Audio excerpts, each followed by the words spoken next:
Sup nerds! So after playing First Descendant for several months in a mostly casual way, I finally feel like I have done everything this game has to offer. I haven't maxed out everything, but I have at least done every activity and gone through the trouble of farming for 3 ultimate characters and halfway done through 2 others so far.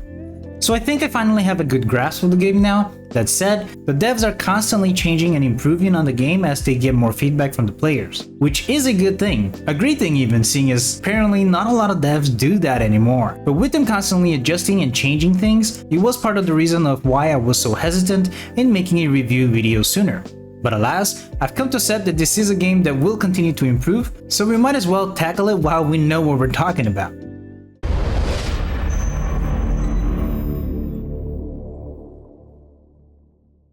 First Descendant is a sci-fi third-person looter shooter. Many people compare this game to Warframe and Destiny 2, and that's understandable to some degree I guess. But coming from a Destiny 2 background, I don't think they are very alike, aside from them both being sci-fi and looter shooter. But in First Descendant, you do start the game with a choice between 3 characters. The one you choose will unlock them for you to play as at the moment, and the other 2 will be unlockable later on if you so desire. All 3 of them have different skills, but more importantly for collectors like me, they have different difficulty in unlocking later on, which may all impact one's decision. Viessa has ice-based abilities, and she's sort of a jack of all trades, as her abilities can speed her up, do damage from a distance, and slow the enemy down. Lepik has fire-based abilities and is a DPS. He throws explosive grenades, gathers all the enemies up in a single point, and shoots powerful stationary fireballs that do continuous damage. Ajax is evidently a tank, having defensive skills that scale up with his defense stat. It's pretty cool that all 3 characters are very different, and likewise, the other characters you can unlock later on are also quite different despite how many there are. But let's put a pin on that for now. The tutorial mission is nothing too crazy, but it definitely shows you the controls pretty well. The gunplay is also not too bad. Definitely not as impactful as say PUBG or Destiny 2, but definitely a lot better than something like GTA Online. Which I guess is not saying much, but I guess what I mean is that the shots don't feel as heavy and powerful as when you pull the trigger, independent of how much numerical damage you do. The screen shake, the recoil, the sound, and how the enemies react to being shot, all that feels amazing in a game like Destiny 2 and other Bungie Halo games, just as an example. But it just doesn't hit that level of impact when you shoot guns in First Descendant, though you do feel it a lot more than in many other games. So it's not bad, it's decent actually, just not the best. You do level up in the tutorial, which unlocks the skills for your character, which in turn teaches you how each one works. The grappling here is also fantastic for movement. After playing First Descendant, I found myself constantly trying to grapple in other games, just from how natural that it was in First Descendant and how often I used to use it to get around. They set up the story decently well as well in the tutorial. Again, nothing groundbreakingly fantastic, but decent enough to give you a motive to go after the Ironhearts and trying to outrun the villain in doing so. They don't tell you much to be honest, but they do show you just enough to keep you interested if you were paying attention, which, honestly, you can skip every dialogue in this entire game, so if you don't want to see the story, you really don't have to. And at the end of the tutorial, they have you fight a big boss, which is yet another mode they're introducing, showing you that they do have breakable parts which uncover weak points, and that the bosses do go into a rampage mode of sorts. Once that is done, you do go into humanity's last standing city, the Tower, Albion. And there's more empty spaces here than there are populated ones, but I assume some of these spaces are there for possible future content. But there are a few populated places that you will continue to visit here. One being the headquarters, which is where you talk to these 2 mostly to progress with the main story quest. There's also this robot that beeps and boops, so you will have to read the subtitles, but the subtitles are really quick. And he will give you side quests sometimes that teach you the mechanics regarding improving your gears mostly, be they your weapons or your reactors. Moving to the floor below him is a workbench here, which is what you use to upgrade your gear. But to do so, you do require materials. Where do you get these materials? Well, first you need to scrap your unwanted gears. To do so, you go to your inventory and you can scrap each one by one, or mark them as junk to scrap all the junk at once. Scrapping weapons will drop materials to make upgrade items for weapons in specific, and scrapping reactors will get you materials to make upgrade items for the reactors. Once you get those materials, come this way to this lady here. Usually, always a ton of people here, and probably where you will spend a lot of time as well. Here is where you will use those materials that you got before to craft, or as they call it, research, the actual upgrade items that you will need in order to upgrade the gear back at workshop again, back at the workbench again. But still here at Anais, this is where you will research materials to upgrade your characters, but also research the parts necessary to unlock entire new characters and weapons. But more on that later. If you go back towards the workbench, you can see that this person here is a vendor. If you don't want to scrap or you are in a pinch for gold, you can sell him your unwanted gear or even buy some of it if you really want, but you can get much better stuff from looting anyway. So people mostly use him to sell stuff. And besides him, you can see these two storage bots.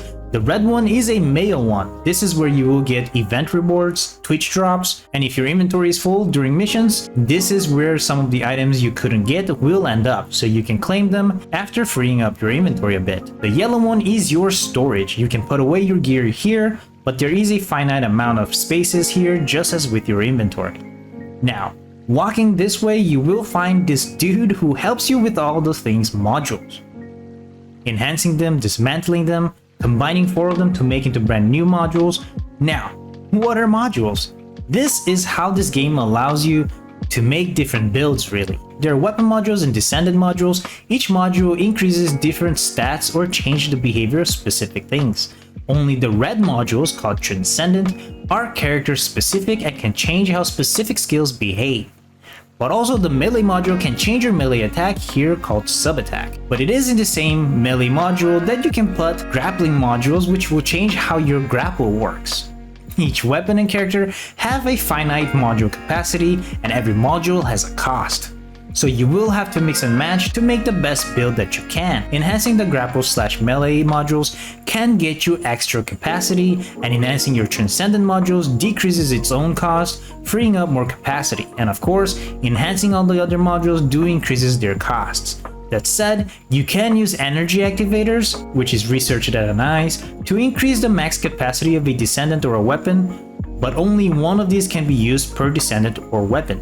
But once you get your character level to 40, the maximum level, and your weapon proficiency to 40, also the maximum, you can use this crystallization catalyst, also researched at Anais, to specify module type to your sockets. And specifying the type of socket will halve the cost of the module on there that has the same type. So it will further free up space for you to improve other modules. That said, every time you do use a crystallization catalyst, that character or weapon level/proficiency will go back to 0. So you do have to get that back up all the way to 40 again before using another one of these. I'm sure you can begin to see that a lot of these will be a lot of grind. That is kind of to be expected from a free-to-play game, I guess, especially a Korean one, but you can often get buffs to speed these up from either the season pass or from regular events that we keep getting.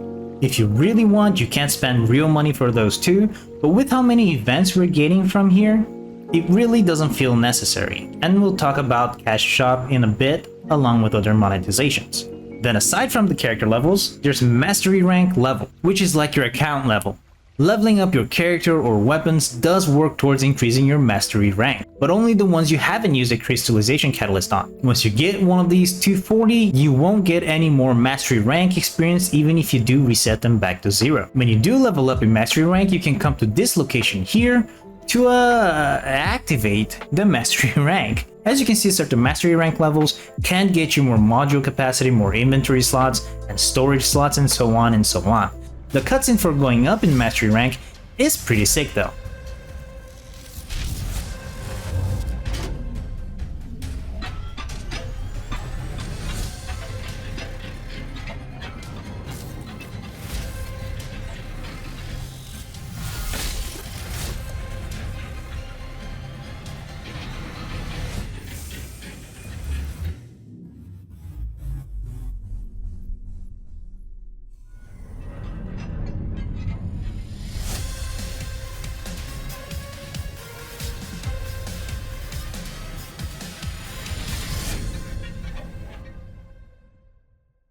And that's it for the stuff you can do in the city. Of course, there are these other stuff here and this dude here, but that is just to do different game modes, which you can just look at by opening your own map, so really not necessary to interact with them at all unless for quest progression. Well, let's talk about these different modes.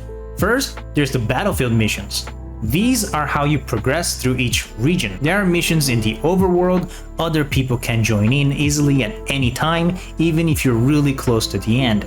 Usually you will get a quest that require you to do this, so one way or another you will end up doing them if you want to progress. And as you can see, they each drop an assortment of things, and some of this will even get you weapon/character parts, so you will most likely repeat some of these over and over. Then there are these, the Calling of the Descendant, or Infiltration Operation, which is usually the last mission in each sector of a region. A mission that requires you to do this is what will progress you to the next sector/region. But also these are not in the open world, and it will be a mission in a separate instance. The infiltration operations can be accessed through the map without needing to be there in person like you need to do with the battlefield missions. You can see all of the infiltration operations from the terminal in Albion here like this. The main thing about these infiltration operations is that finishing them will get you a specific amorphous material. As you can see, each amorphous material can contain one of 5 different rewards, each with a different percentage drop. But where do you open this? Well, remember fighting bosses? Finishing everything in a region will open up a boss. These boss fights are called Void Intercept battles. You can access them through the map or through Seneca at Albion. And as you can see, each boss has a certain amorphous material that can open. To open them, you just have to beat the boss, interact with this thing here, and choose your amorphous and open them. Again, the chance of you getting the item in there are shown by percentages. And you can only get 1 item per amorphous you open, and you can only open 1 amorphous per boss you defeat. That said, matchmaking for public session will usually put you with 2 or 3 other players, so it will usually not be that difficult to defeat a boss at first, though they do progressively get tougher. But you will also see that some of the amorphous on those lists are not obtainable in infiltration operations. So, where do you get them? Well, we'll have to go back and see the other modes. One of them being the special operations. You can look at all of them from this terminal in Albion here or from the map. But there is only one special operation per mission, as you can see. They're all usually wave-based, and hence they do take a lot longer to do, and there's a chance that you will get one of 2 different kinds of amorphous material. So the uncertainty of the reward that you will get while taking a longer time to finish these make them less sought after by the players. But people will still do these defend missions in order to get void shards, but more on that in a bit. The second mode, and I do keep saying mode, but it's more like type of mission. But anyway, the second one is the outpost missions. The idea here is pretty simple. You go to an outpost, destroy the marked objectives until a boss appears, defeat the boss, and you're done. There's of course a chance that you will get this amorphous material here. But here's the interesting part. There is this second amorphous here. If you scroll down, you can get it if you do the outpost mission on stealth mode. And to do so, you do need a specific character called Sharon, which is one of the 4 characters that are not obtained from amorphous material. Instead, you can get the parts for them from the missions themselves, mostly from specific battlefield missions, and the code for them from the specific infiltration operations. Each of these pieces have 20% to drop, so it usually goes by pretty quickly, but it really depends on your luck. If you do have Sharon, she can cloak herself and hack the objectives and make the boss appear without a fight, after which you do have to kill him anyway, but doing this gives you a chance to get 2 amorphous materials that can either be the non-stealth or the stealth, or even both sometimes, or 1 or none, because it is indeed a chance game. So you might have to keep repeating this to end up with the stuff that you want. But if you are observant, you will note that these amorphous materials do not show up in the bosses, and instead they're open in these things that are called void fusion reactors. Interacting with them spawns some enemies that you will have to kill to make the globe thing appear again.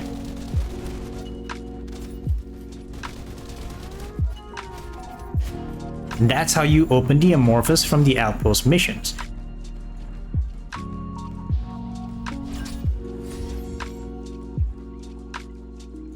But to interact with the globe, you do have to have void shards. which of course we talked about from defend missions giving a bunch of these void shards. That's why a lot of people do end up doing them, so that they can keep opening these stuff. But seeing as defend missions do take a while to do, and the void shards that you get are mostly random, and there are like 3 or 4 types I think, so people would rather just do the void fragment mission as shown here, and you do need to take a character of that specific element to interact with those and fight the waves of enemies to get specific void shards. And usually these void fragments are nearby the void fusion reactors that uses that specific void shard, so it's convenient, so some people will often do this instead of the defend missions. But with Season 1, they did add invasions, and you can see them in these big red alert symbols here, which are honestly pretty easy, especially with other people. There's 3 variations that I know of. You either have to go and see the symbols there are at the gate, and then stand on the platforms that have the symbols to unlock the door to pass through. Or you have to kill the enemies and get the stuff that they drop and take them to this robot here until the bar fills up, at which point a little 4-pronged lock will appear at the gate and you do have to shoot it until the gate opens. Or the third variation is that there are these 4 pillars with 4 slots each, shoot them to reveal the symbol on them, and then go to the moving robot that has all of those symbols in order and activate it. Whoever is not near that robot will die, and the robot will drop a special gun which you can use to destroy these eyes that will open the gate for you. Whatever mechanic the invasion has will be that one repeatedly until you get to the boss, who will have an invulnerable shield, and to take this shield out you will have to do that same exact mechanic again. It's weird that they didn't mix and match different mechanisms in a single invasion. If it's platforms, everything in there will be platforms, even the boss. If it's pillars, then everything in that invasion will be pillars, so it is a little monotonous in that aspect, because people were under the impression that these were going to be difficult puzzles like actual raids in MMOs and Destiny 2, but alas, it was not. Still, doing these invasions is currently one of the only ways to get parts for one of the Descendants called Haley, so a lot of people are still doing them. Not only so, but the invasion only appears on top of infiltration missions, and the infiltration mission that is on top of that day, because they do change every day, will allow you to take on that infiltration operation at 400% difficulty, which just means that there will be a lot more enemies. But it will most likely guarantee you 2 amorphous per run, so there's that. As far as game modes / mission types there are, this is it I think, at least for now. But let's go back and talk about unlocking the characters and weapons. As mentioned before, there are several ways to unlock them, but the first few regions, they will have certain characters and weapons to be farmable through the battlefield missions with 20% chance to drop their ready parts. In other words, parts that don't need to be researched, so not blueprints, the actual already researched parts. But gathering all of those parts, you do still need to research the final character / the final weapon. These are practically seen as given for free because you don't have to take a chance at the amorphous and then take a chance at the bosses again. You know, you just grab these items, grab the code, and then you research them, and bada bing bada boom, you are done. Not only so, but these characters are all pretty great to have. Bunny is still considered one of the best AoE crowd control character who uses electricity. Freyna, who uses poison, was more for bossing at first, but with a few updates, she has since become a monster in crowd control and still pretty good at bossing. Sharon also uses electricity, but of course, as mentioned before, she's a must for stealth outpost missions, but she can also be a great bossing character if you do build her completely. And Blair? Blair is very stylish, I'll give you that.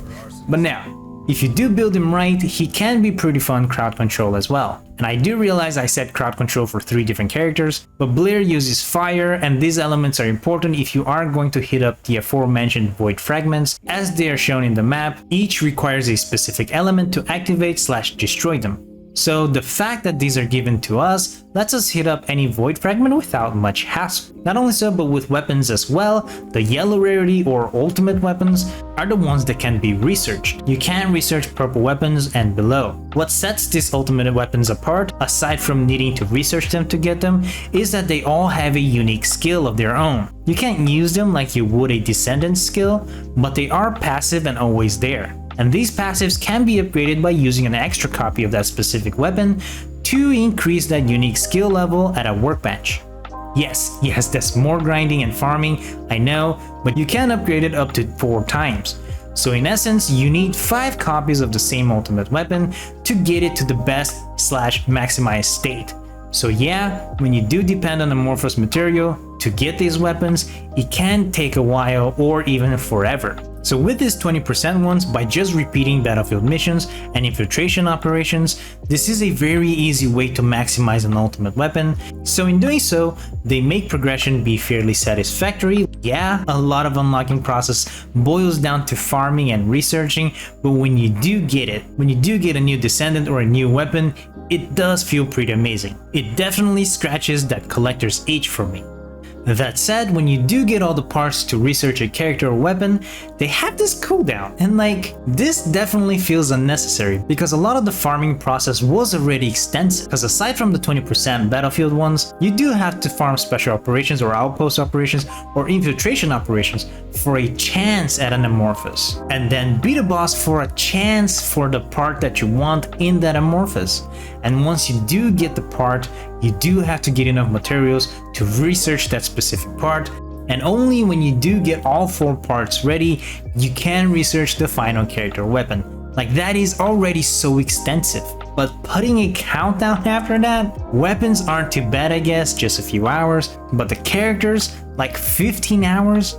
That is so unnecessary, and it literally made me not want to play the game for those hours. And that's what brings us to the monetization part of things. Now, it is important to note that aside from the cosmetics and boosts, everything else in the game that you can buy for money can be obtained for free in the game if you take your time. So all those characters, yes, you can buy them for real money, and people didn't really like that. But if you're patient enough, you can get all of them too. It would just take you a lot more time. It's at least good to know that weapons aren't purchasable. At least I don't think so yet, but who knows. And the prices in characters also depend on how difficult they are to get in game. So those 20% battlefield mission ones I mentioned before are the cheapest ones because, of course, like I said, they are the easiest to get. Then there are the tier above that, which are for the 20% to 35% amorphous ones.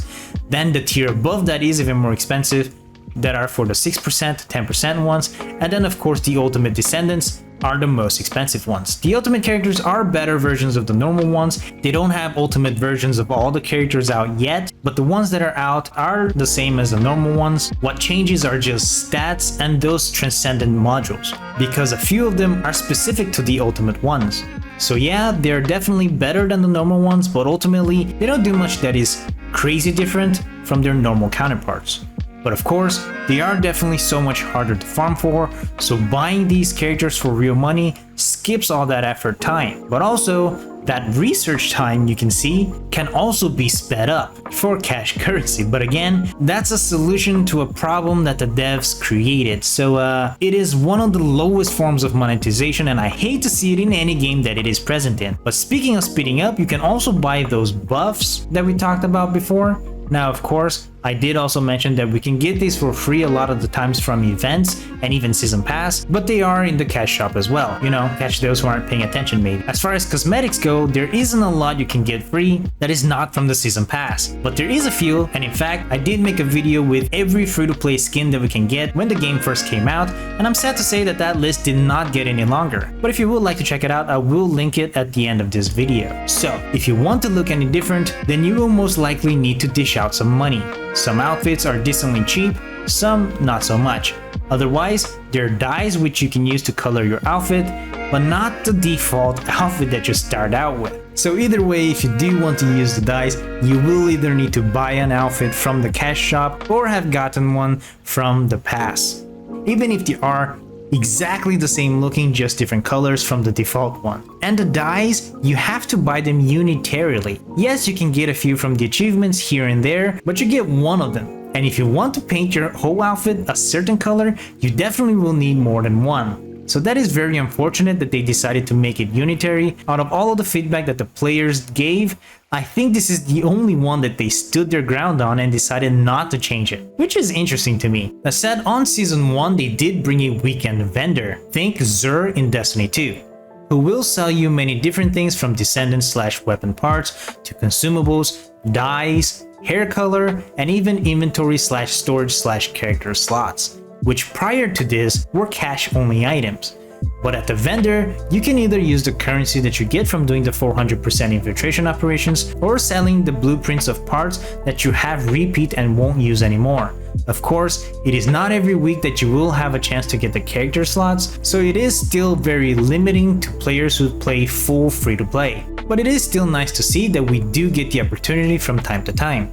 As for the Season Pass, it is fairly cheap compared to the Season Pass in other games that I have played. It gives you several skins for a bunch of different weapons, all purple or blue items though, and it will give you an exclusive ultimate weapon, even for free players. The difference is that the paid players will get all 5 copies to max it out, and an alternative skin for that weapon when they finish the pass, whereas the free players will only get around 3, I think. And of course, less skins. There are a few cash currency that you can get from the Season Pass, so with those you can eventually get the character slots and possibly even a Season Pass eventually. Overall, I think monetization here is not as bad as everyone says it is. I definitely think that games like New World and even Destiny 2 has it worse. People might disagree with me on Destiny 2, but Destiny 2 locks dungeons behind dungeon keys, which are separate from the Season Passes and whatnot. And they definitely didn't used to be like that before, so it is something that is progressively getting worse. And the skins in Destiny 2 are also comparably pricey as well. First Descendant at least doesn't lock you out of any content so far behind paywall. And even if you get less of the exclusive pass weapons, you do still get enough to play around with it. Even if it takes you longer and even if you do have to choose which ultimate Descendant to go for, you can't get any of them that you want as a free player. Nothing aside from cosmetics is locked to free players, which in my humble point of view is a great thing, which is not always the case for Destiny 2 and many other online games. Another cool thing that they have in-game is this tab right here. Here they will tell you where to get anything in the game. Character parts, weapon parts, consumables, modules, anything that you want. Through here you can find where you can farm for them. And this is such a useful thing that not all games have in-game. So yeah, I think this game is very accessible to all players, no matter what other people say. Now, endgame content is something that is a little lacking in this game. We all thought Invasion was going to be this new endgame thing, or even the 400% infiltration operations, but none of it were very hard if you had a properly built character. The last few bosses in hard mode are definitely pretty difficult, but if you get a party together of properly built characters with your friends, I hear that's pretty straightforward too. As you can see, I wasn't able to do them because I have no friends, or no friends that play this game anyway. I have friends. Overall, I think this game is decent. I think it has a promising future if people are willing to give it a chance. Most people see the cleavage and the butts and automatically think that this is not a game that takes the gaming aspect very seriously. But I can assure you, the graphics are a bonus, not just for the characters. When I'm playing out in the open world, I often find myself stopping to look at the environment. It's nice, it's pretty to look at. Every region looks different and distinct and believable. Everything about the game might not be groundbreaking or the best in the industry, but they're definitely fine. They're fun. And like I said, the devs are constantly trying to make things better, constantly taking player feedback into consideration, with the exception of the dice for whatever reason. And the inclusion of the weekend vendor is proof of that. And in Season 2, they're giving us pets that will follow us around. Do you realize how long Fallout 76 players have been waiting for pets? We're getting them soon, but they're camp pets, they won't even follow us around. Whereas in First Descendant, which had no pet system to begin with before, is bringing them to us already in Season 2.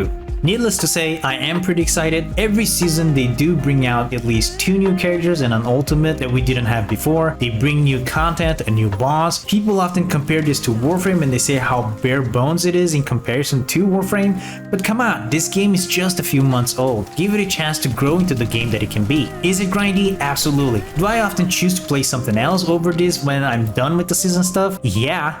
But I do that with Fallout 76 too. I used to do that with Destiny 2 as well, back when I still played it, because that is normal. Once you reach the end game in any game, most likely you will run out of things to do and will wait until the next update hits. And I for one am pretty excited to see what else they will bring to this new game that is slowly solidifying its name amongst other looter shooters.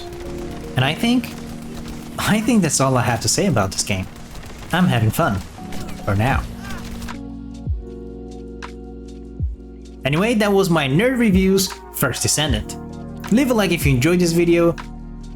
Consider helping out with the channel by pressing the join below. Subscribe to see more videos like this and collection videos as well, and of course, always nerd on.